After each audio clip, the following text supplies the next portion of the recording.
Olá, bem-vindas e bem-vindos a mais um episódio do Podcast Arcai. No episódio de hoje, conheceremos mais sobre a personagem Plauto e também sobre a nossa convidada Carol Martins da Rocha, professora de Língua e Literatura Latina na Universidade Federal de Juiz de Fora. Eu sou Fernanda Pio e para a entrevista tenho comigo Flávia Amaral. Oi, Flávia. Olá, Fernanda. E na produção, Beatriz de Pauli, Gabriele Cornelli e a estreante Lorena Ferreira. Carol, é um prazer te ter aqui no podcast. Seja muito bem-vinda. Prazer é meu, Fernanda. Eu agradeço pelo convite e fico feliz de também estar sendo entrevistada por duas mulheres, né? Acho que é sempre bom destacar a participação feminina. Maravilha. Carol, o que você acha de começar nos contando sobre a tua trajetória acadêmica e o que te levou a se interessar por latim? Bom, eu já ouvi vários dos episódios do podcast Arcai e acho que a minha carreira acadêmica não é tão inusitada quanto de algumas pessoas que já participaram. Então, eu nasci em Campinas e me formei, fiz o ensino todo antes da universidade lá mesmo e estudei na Unicamp por uma questão até um pouco casual, assim, de acaso, porque eu queria fazer a faculdade de psicologia. Era uma das possibilidades, né? 18 anos, você está ali naquela época que não sabe bem o que é da vida, mas eu me interessava pelo tema da psicologia e não consegui passar na USP, que era onde eu gostaria de ter feito o curso. E como na faculdade de letras da Unicamp, né, no curso de letras, havia a possibilidade de estudar alemão, eu, muito jovem, pouco prepotente, falei, bom, vou então primeiro fazer a faculdade de letras, estudo alemão, leio Freud, e depois eu vou para a psicologia, né? E aí o resultado, obviamente, não foi nada disso. Então, quando eu entrei no curso de letras, nem sabia que se estudavam línguas antigas, e aí tive contato com o latim como disciplina obrigatória. Se eu não me engano, meu primeiro nível de latim foi com o professor Paulo Vasconcelos, e são poucas as pessoas que têm contato com o latim pelo Paulo Vasconcelos e não passam a amar a língua latina. E a partir daí eu fui me interessando cada vez mais, e houve a oportunidade de fazer uma iniciação científica depois com a professora Isabela Tardim Cardoso, que à época ainda estava concluindo o seu doutorado.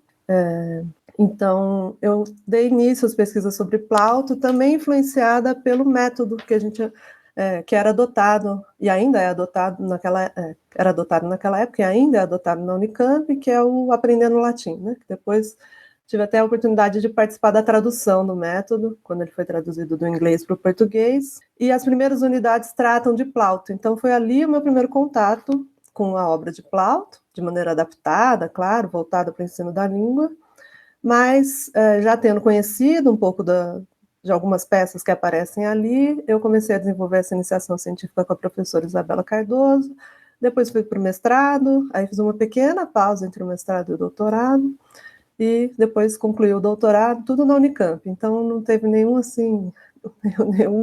caminho muito tortuoso, ou algo muito diferente. Foi até que acho que para uma pessoa dos anos, entrei na Unicamp em 2010, não, muito antes.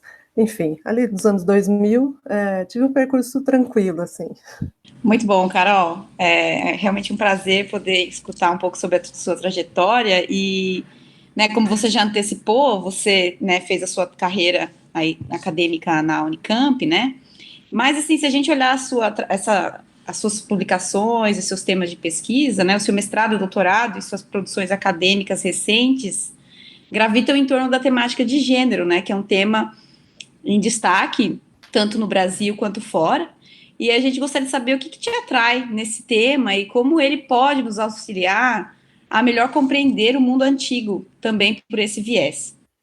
Realmente, Flávia, também um pouco por casualidade, eu, quando pensei no mestrado, fui buscar uma peça, sabendo que a ideia seria traduzir uma peça de Plauto e fazer um pequeno estudo, eu fui buscar uma peça que ainda não tinha tradução para o português. No caso do português do Brasil, a gente tem várias peças ainda, várias não, mas muitas não traduzidas, né, das 21 peças de Plauto que a gente conhece, e eu escolhi uma peça chamada Casina, que não tinha sido traduzida para o português brasileiro, mas apenas para o português de Portugal, né? E nela tem expressividade das personagens femininas. Então, um pouco por acaso, e também um pouco porque a questão do gênero, ainda que, né, na adolescência não tivesse esse nome para mim, sempre foi uma coisa pela qual eu me interessei, e a partir dali é que eu fui me aprofundando nesse viés dos estudos de gênero, mesmo da questão da sexualidade, tentando sempre trazer de alguma forma isso para o que eu tenho estudado e para o que eu tenho feito. Mais recentemente, a gente teve esse boom, né, dos estudos de gênero, mais recentemente, depois dos anos 80, né, das ondas do feminismo, mas eu acho que aqui no Brasil isso demorou ainda um pouco para ficar mais em voga, para ter um certo peso dentro da academia, mas agora, né, nos últimos anos, eu acho que tem sido uma das questões bastante tocantes aí, das quais muito se discute, e eu acho que o fato de não trazer isso para dentro da academia, mas de colocar isso como uma questão de interesse e, sobretudo, uma perspectiva pela qual a gente pode avaliar o mundo antigo, ajuda a gente nessa tentativa ou na busca por uma desconstrução desse ideal greco-romano, muito europeizado e muito elitizado e tudo mais, visto que as questões de gênero acabam fazendo a gente colocar o nosso foco e luz num aspecto quase que ignorado ao longo da história, já que todos os escritores são homens, a produção é de uma elite masculina e tudo mais. Então a gente tem que achar vieses para olhar para as mulheres, ou aquilo que não é masculino, trazendo à tona, para a luz coisas que ao longo do tempo foram deixadas de lado, ou colocadas em segundo plano. Então, acho que o maior dos motivos para a gente trazer os estudos de gênero sempre juntos com estudos da antiguidade no mínimo esse, né? Colocar foco naquilo que foi secundário por muito tempo. Carol, é muito interessante a tua fala sobre os estudos de gênero, é uma temática que me interessa muito, e eu queria saber o que você acha da resistência aos estudos de gênero aplicados ao mundo antigo, aos estudos clássicos.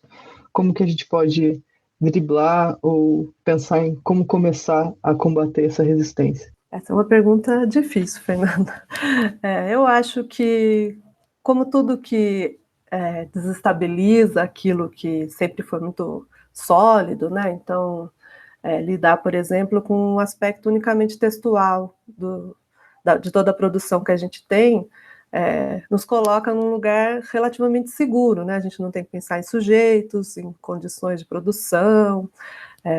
Claro que a antiguidade também traz junto com ela, para a gente que está tão afastado no tempo, essas espécies de barreiras e limites, os quais a gente não pode ultrapassar levianamente, né? Então, a gente sempre tem que ter essa cautela de abordar aquilo que está distante de nós, sempre cientes de que a gente vai ter todo tipo de limitação.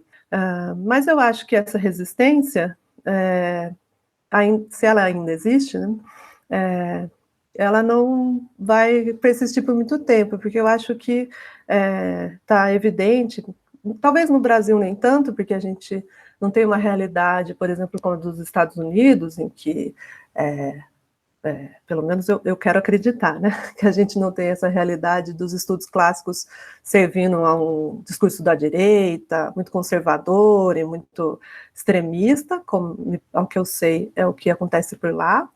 Eu acho que no Brasil isso é um pouco mais, talvez menos, se existe, talvez menos amplificado, a gente vê menos, embora eu saiba que, por exemplo, no YouTube a gente pode encontrar coisas que melhor não saber que elas existem, mas enfim.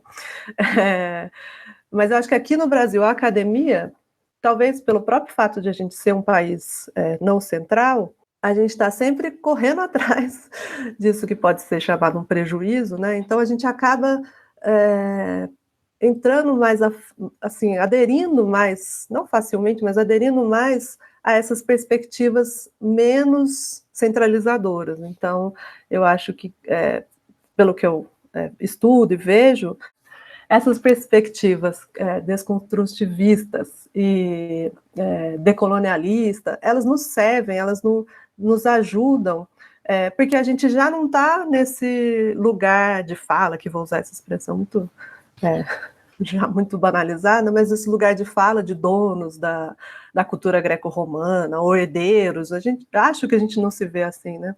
Então, é quase inevitável acabar recebendo esse tipo de interpretação ou de forma de avaliar o objeto antigo do ponto de vista em que a gente está. Então, acho que essa resistência está fadada ao fracasso.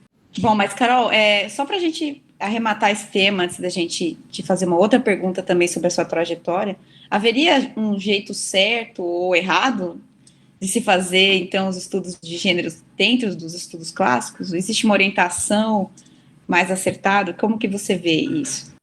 Olha, Flávia, vou falar que também não sou uma especialista em estudos de gênero, né? Eu acho que também é um campo de bastante disputa política,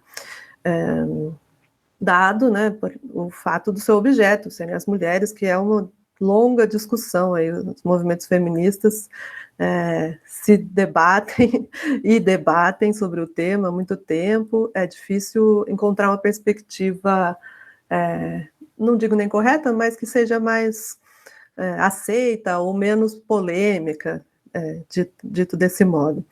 Eu acho que é importante, como eu disse, a gente ter essa cautela em relação à distância que a gente tem do nosso objeto e estar sempre consciente de que esses conceitos, o conceito mulher, mesmo homem, texto, são conceitos flutuantes, né? E que o modo como a gente aplica eles e o viés pelo qual a gente estuda eles vai influenciar, sim, na nossa percepção. Então, eu diria que o jeito certo é o jeito sempre que leva em consideração uma certa crítica, tem diálogo com o que se tem dito sobre o tema, sobretudo o que se tem dito mais recentemente.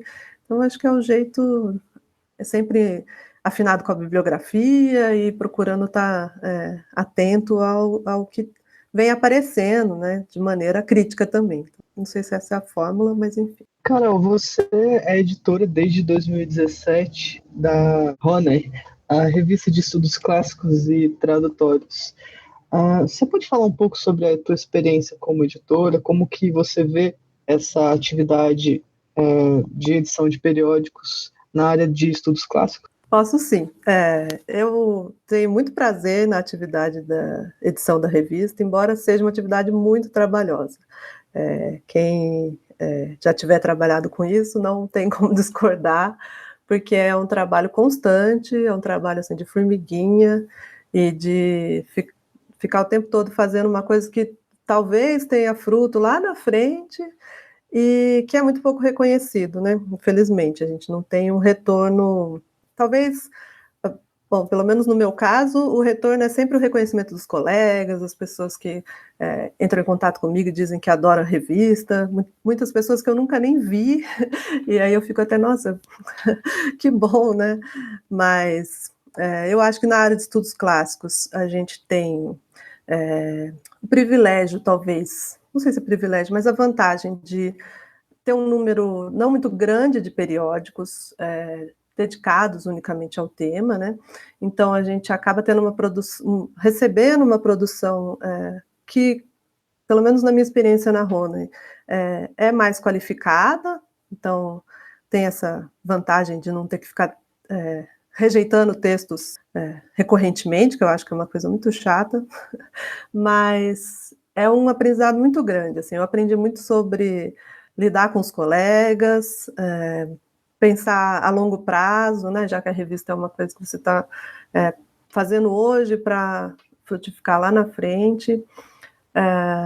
Aprendi a ler com mais cautela e também tenho essa oportunidade, né, como editora, de ler sobre tudo, porque, em geral, eu sou uma pessoa, quem me conhece vai concordar, muito minuciosa, detalhista. Então, eu leio todos os textos, faço uma revisão, e desse modo eu tenho contato com temas que eu nunca teria contato como pesquisadora, né? Porque a gente nem tem tempo para ler tudo. Mas eu espero que o trabalho na Ronay renda bons frutos ainda e que em algum dia eu seja substituída. Não quero ser a cara da Ronay, não. Carol, vamos fazer agora um intervalo e no próximo bloco a gente volta para falar de Plauto. Você ouve podcast Arcai, da Cátedra Unesco Arcai, sobre as origens plurais do pensamento ocidental da Universidade de Brasília. Assine nosso conteúdo no lugar em que costuma ouvir seus podcasts. Fique por dentro de tudo que rola na cátedra em arcai.nb.br e nas redes sociais @arcaionb. E atenção, Arcai é com CH. Voltamos agora para a nossa entrevista com Carol Martins da Rocha e já vamos começar a falar sobre a personagem de hoje, que é Plauto.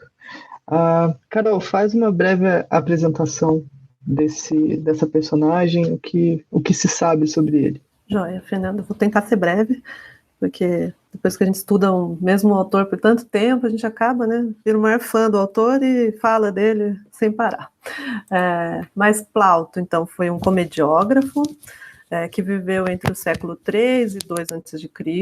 A gente não tem muitas, como a maioria dos autores antigos, né, sobretudo os mais antigos, muitos dados biográficos precisos sobre Plauto. Então, essa estimativa é feita com base em alusões a fatos nas próprias peças, menções de outros autores a Plauto. Então, é uma data um pouco incerta, mas nem tanto, né, como às vezes acontece. O próprio nome do Plauto, né, que se chamaria então Titus Macius Plautus, é uma incógnita se esse seria de fato o nome dele ou não. Nisso contribui a transmissão textual também, né, que como todos devem saber, é uma coisa bastante que corre por rumos incertos, então tem várias grafias do nome dele, mas hoje em dia, né, já há algum tempo, se admite que o nome dele teria sido esse, embora, dado o sucesso que ele fez ainda em vida, né, há um editor inglês, por exemplo, Greatwick, que levanta a lebre. Esse nome não seria uma trademark, né, uma espécie de símbolo, de carimbo, que colocariam em peças para trazer fama para elas, já que, segundo conta Aulo Gelio, nas Noites Áticas, chegaram a ser atribuídas a Plauto mais de 150 peças, né? E depois, Varrão, né, que é um autor antigo, vai fazer uma lista dizendo que são 21 as verdadeiras, e aí essa lista conhecida como as fábulas, né, varronianas, coincidentemente ou não, são as que a gente teve acesso textualmente até hoje, né? Algumas mais completas, outras com lacunas, e uma última que é a Vidulária, né, a Comédia da Cestinha, que está bastante fragmentada. Mas é isso, é um autor, então, de comédia, da comédia chamada Comédia Nova Romana, do século III a II a.C., e que teria produzido, então, 21 comédias que teriam feito muito sucesso já à sua época. E, Carol, como que você... Quais são as características da obra dele, partindo agora um pouco mais a fundo, e como que a obra dele se diferenciaria, né, ou se aproxima das obras de Terêncio e do teatro grego? Eu sei que é meio um montão de coisa ao mesmo tempo, mas se você puder dar um panorama sobre esse tema. Realmente são várias questões, né? Então, como eu disse, a comédia que Plauto produziu é chamada posteriormente de Comédia Nova Romana, porque ela seria baseada, modelada na Comédia Nova Grega, que é uma comédia ali entre a comédia antiga de Aristófanes e depois da Comédia Média, então, cujos autores que a gente mais conhece são Menandro e Dífilo, e mesmo assim a gente conhece muito pouco da Comédia Nova Grega, mas que teria esse caráter mais doméstico, de temas que estão relacionados não tanto à polis, né, à cidade, mas à vida particular. Então, A gente não tem, por exemplo, personagens históricas nas peças, são sempre cidadãos comuns, digamos assim. E em relação a Terêncio, que também produziu Comédia Nova, esse é até um ponto polêmico, porque como Plauto parece ter feito mais sucesso do que Terêncio, pelo menos um sucesso mais popular, Terêncio fez muito sucesso, sobretudo entre a elite, parece, né? Ele foi tido como um autor mais moralista,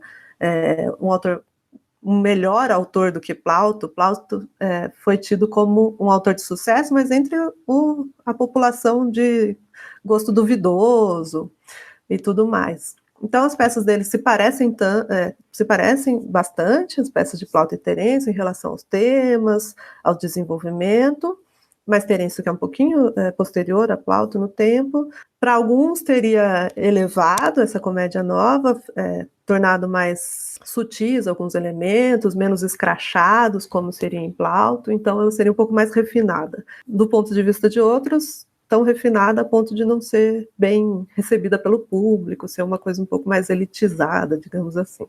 Mas essa é uma discussão que passa um pouco pelo modo como se avalia cada um dos autores, né? Então, quando há uma tendência, sobretudo nos estudos terencianos, de rechaçar essa comparação tão direta entre Plauto e Terêncio para tentar reavaliar e valorizar um pouco mais a obra de Terêncio, tão mal vista, dada essa avaliação que tenta, pelo menos, ver ela como mais refinada do que a produção plautina, mas de menor sucesso.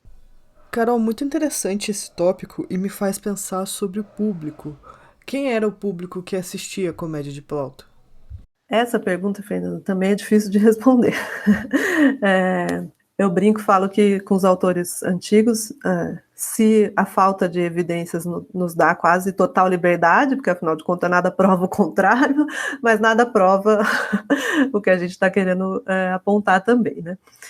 A gente não tem, ou tem muito poucas evidências sobre o público de Plauto de fato. Então, a gente sequer sabe se, por exemplo, as mulheres eram parte do público ou não, se eram escravos, ou se os escravos eram público ou não. Então, é tudo muito incerto. O que a gente sabe, como eu disse, é que ele fez bastante sucesso, a ponto de ter sido copiado e tudo mais. Os estudos tentam trazer essas discussões, por exemplo, enfocando na possível presença de escravos no público.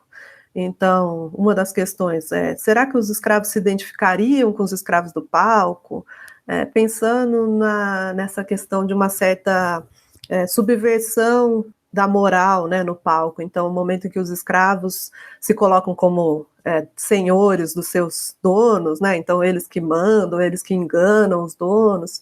Será que, havendo escravos na plateia, isso seria um reconhecimento? Como isso operaria socialmente? Aí a gente pode ter diferentes tipos de análises, né? Mas afirmar alguma coisa peremptoriamente sobre o público é bastante difícil. Pensando então, bom, a gente fala um pouco tenta recriar um pouco essa questão da experiência do público, mas vamos pensar então na experiência nossa, enquanto receptores desses textos, né, e leitores, né? E também pensando no nosso contexto em português, como que é para você traduzir o Plauto para o português? Se você puder dar uma ideia de quais são as traduções que a gente tem disponíveis, o que se pode dizer, então, em relação ao que está se produzindo em português das obras do Plauto.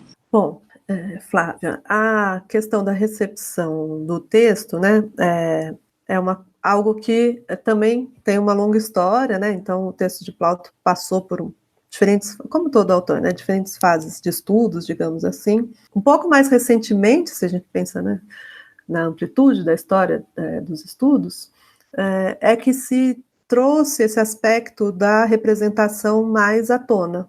Então, Plauto teve sobretudo no século XIX, uma abordagem muito textual, de estabelecimento do texto, de o que é plautino e o que não é, mas sempre com uma abordagem, um pensamento relacionado ao texto. Então, a correção gramatical, aquele latim seria falado ou não, questões que, digamos, ignoravam o fato de que esse foi um texto escrito para ser representado. Isso é, inclusive, uma armadilha que quem estuda teatro antigo tem que tomar cuidado para não cair, né? Lembrar que esses textos eram representados. Então, não é, como a gente sabe, a mesma coisa que olhar para um texto que foi feito para ser lido. Ele tem outros efeitos, ele tem outros objetivos. E isso entra na tarefa da tradução, né? Essa dificuldade de, ao traduzir, pensar numa tradução, pelo menos eu como tradutora tento fazer isso, não sei se eu sou bem sucedida, mas pensar num texto que funcione no palco. Então, claro que tem seus limites ali, mas se alguém pegar uma tradução de Plauto, seja lá de quem for, e tentar encená-la, né? Será que aquele texto, para além dos aspectos cênicos, funciona bem, tem o ritmo de apresentação teatral? Essa é uma grande dificuldade para quem traduz. A gente tem uma história de tradução no Brasil. Bastante recentemente, o professor Beethoven Alvarez, junto com um aluno dele, o Renan Rodrigues, fez um artigo, né, e publicou, sobre a história da tradução de Plauto no Brasil. Então, a gente tem aí a primeira tradução em 1888, do Barão de Paranapiacaba, que faz uma tradução de Aululária, que é uma peça até que bastante traduzida para o português. E depois, ao longo do tempo, a gente teve outras traduções, a maioria delas feita em prosa, poucas, né, uma ou outra, e mais recentemente, Beethoven Alvarez, por exemplo, é uma dessas pessoas que tem feito esse movimento de tentar traduzir em verso, que não disse isso antes, mas o texto de Plauto foi produzido em verso. Naquela época, né, na literatura latina não havia produção em prosa, tudo era produzido em verso, literatura era verso. Né? Eu adoto a tradução em prosa pensando que o teatro hoje em dia é um gênero em prosa. Claro que existem aí N experiências, também existe teatro composto em verso, mas quando eu penso numa comédia, eu só consigo pensar no texto em prosa. Mas, né, é uma questão, uma opção também, né? E a gente tem a questão da língua. Traduzir comédia é um pouco ingrato, porque a piada envelhece rápido, e mesmo não pensando nas piadas, os próprios léxicos, né, o nosso próprio léxico muda um pouco, muda com o tempo. Então, quando a gente olha para uma tradução dos anos 70, que nem é tão distante assim, como diria a Isabela Cardoso, a gente ri na hora errada, né? A gente não ri da piada, mas ri daquela palavra que a gente não entendeu. E o mesmo acontece com as traduções para o português de Portugal, né? Que tem essa, embora seja bastante semelhante ao nosso português brasileiro, tem diferenças lexicais, e muitas vezes a gente sequer entende o que está escrito ali, né? Então, tem todos essas nuances da tradução de comédia, especificamente. De maneira geral, quais são os temas mais pesquisados com relação à comédia de Plauto ou Plauto? O que mais desperta o interesse dos pesquisadores nessa área? Na história dos estudos plautinos, a gente passou por diferentes fases, como eu disse anteriormente. Então, a gente teve esse momento mais textual, que aconteceu sobretudo ali no século XIX, e aí no início do século XX a gente tem a publicação de uma obra que é seminal para os estudos de Plauto, que é do estudioso Eduard Frankl, que é em alemão, né, Plautisches in Plautus, ou seja, Plautinismos em Plauto, em que ele defende que aquilo tudo que se tomava como coisa ruim de Plauto, ou mal feito, má adaptação da comédia grega, na verdade são o grande sabor plautino, né? Então, aquilo que Plauto conseguiu fazer de plautinismo na adaptação do modelo grego. E a partir dali, essa comparação, tomando o modelo grego não como o que era o ótimo e foi estragado pelos romanos, mas simplesmente como um modelo, passou a ser a maior questão para os estudos plautinos. E a partir disso, felizmente, digo eu, se descolou um pouco da questão textual, e a gente tem aí o surgimento das questões cênicas. Então, procurar entender, mesmo que de forma limitada, né, como se deu essa encenação, como era o palco, já que a gente também não tem vestígios materiais dos palcos à época de Plauto. Então, são hipóteses, né, que acabam saindo do texto sempre. Mas é um esforço de trazer essa questão da encenação para os estudos, as questões de métrica e de música, sobre a qual também se discute bastante.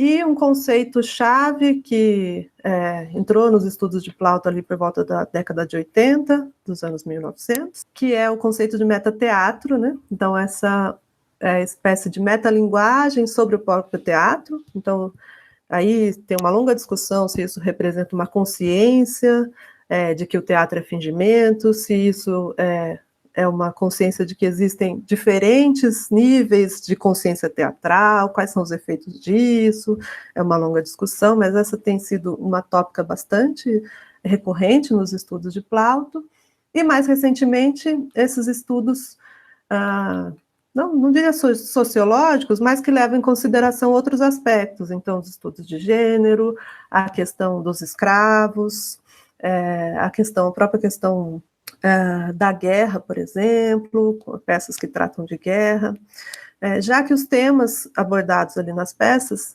embora a comédia nova seja uma comédia de tipos e temas, então ela tem tipos relativamente fixos e temas relativamente fixos, o modo como eles são abordados varia de peça a peça e mostra uma tentativa, né, de funcionar dentro desses limites, porque como a gente sabe, né, essa questão da criatividade é muito nova. Então, na antiguidade, não havia essa necessidade de criar sempre o novo, né? A ideia era funcionar dentro desses limites. Então, a gente tem, por exemplo, a disputa entre pais e filhos, os filhos como que levam os pais à bancarrota, gastando toda a herança dos pais, a disputa entre homens e mulheres, então, um tema muito comum nas comédias romanas, é a questão da uxor dotata, né, a esposa com dote, porque a mulher traria o dote com ela, mas num sistema de casamento em que o pai continuava sendo o dono do dote. Então, se ela se separasse, o marido ficava sem o dinheiro. Então, esse é um grande tema nas piadas, os maridos dizendo que tem que suportar as mulheres, porque elas que são donas do dote, e aí a gente vê uma certa misoginia. A questão dos escravos versus senhores. Então, esses são temas que são recorrentes, mas que ensejam diferentes abordagens. Excelente, Carol. E, então, só para a gente fechar, já que o nosso tempo já está quase acabando, para um leitor que não conhece a obra de Plauto, por onde ele poderia começar? Que obra que você indicaria para um pontapé inicial? Bom, para um leitor leigo, completamente leigo, eu indicaria a leitura de qualquer tradução de uma peça, né? Para um leitor da academia, eu indicaria a leitura tanto de uma peça que tenha comentários e um estudo introdutório, né? Porque a gente tem, como na literatura, a gente tem essa questão daquela tradução ou daquele estudo que é unicamente tradução, então não tem grandes considerações, ou então tem uma certa introdução sem muita bibliografia, que eu acho que tem o seu papel. Mas, academicamente, a gente também tem essas dissertações, que podem, inclusive, ser encontradas na internet, em que a gente tem essa abordagem um pouco mais acadêmica nesse sentido, que podem trazer ali esses pontos iniciais, sobre os quais eu discorri um pouco, que vão ambientando a pessoa que está em contato com aquele texto, com essas questões do contexto de produção, de quem foi o autor, né, colocando isso no seu lugar, para não ensejar também uma certa animação com determinadas questões que a gente não pode nem responder.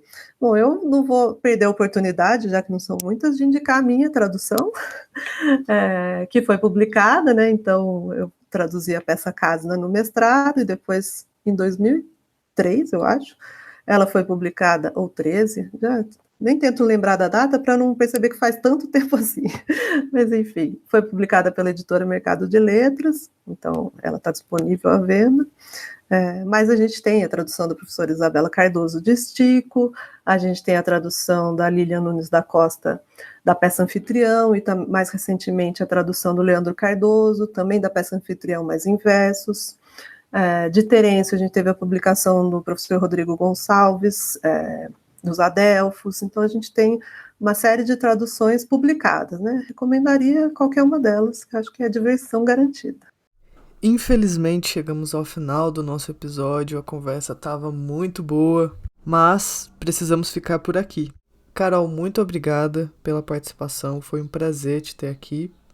E como é de costume no podcast, gostaria de deixar o microfone aberto para você indicar algum local na internet que possamos encontrar o teu trabalho e conhecer melhor a tua pesquisa. Muito obrigado. Eu que agradeço, Fernanda, foi ótimo, sempre um prazer falar daquilo que a gente gosta e com pessoas de quem a gente gosta também. Eu tenho meu perfil no Academia, né, no academia.edu, e o meu Lattes. Não sou uma pessoa assim muito pop na internet. Mas lá estão, no Academia tem meus textos e tem o meu contato, quem quiser falar comigo. Você ouviu Podcast Arcai, da Cátedra Unesco Arcai sobre as origens plurais do pensamento ocidental. Produção: Arthur Sobreira, Beatriz De Pauli, Fernanda Pio, Flávia Amaral e Gabriele Cornelli. Locução: Marcela Diniz. Trilha de Dan Bodan. A Cátedra Unesco Arcai integra o programa de pós-graduação em Metafísica da Universidade de Brasília. Acompanhe nossas atividades em arcai.unb.br e nos siga nas redes sociais. Até a próxima!